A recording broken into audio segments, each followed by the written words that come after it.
నువ్వే నా పతివి అని మెడలో పూలమాల వేయబోతే గణపతి విగ్రహంలోంచే వారించి అమ్మా మోహావేశంలో తొందరపడకు, నేను నీ పతిని కాదు అని చెప్పి చెయ్యి కూడా నిజరూపం ధరించి వారించింది. అయినా సరే ఆవిడకి ఆ మోహావేశంలో ఒళ్ళు తెలియక కౌగిలించుకుని మీరే నా పతి అని మెడలో మాల వేసేసరికి స్వామికి ఆగ్రహం వచ్చి నిజరూపంలో దర్శనమిచ్చి ఎంత వారించినా మోహం వల్ల రాక్షసిలా ప్రవర్తించావు, నీకు రాక్షసుడు భర్త అవుతాడు అని శపించాడు.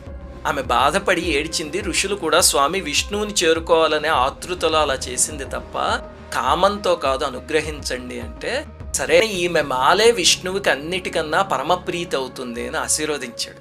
స్వామి నాకు మిమ్మల్ని కూడా సేవించుకునే అనుగ్రహాన్ని ఇవ్వండి అంటే సరే అయితే వినాయక చవితి రోజు పూజలో మాత్రం తులసితో సేవించండి, మిగతా రోజుల్లో సేవిస్తే దోషము అని చెప్పాడు. అందుకని వినాయక చవితి రోజు మాత్రమే తులసిని వాడతారు. మిగతా రోజుల్లో 21 పత్రాల్లో పేరు ఉన్నా సరే పూజలో మాత్రం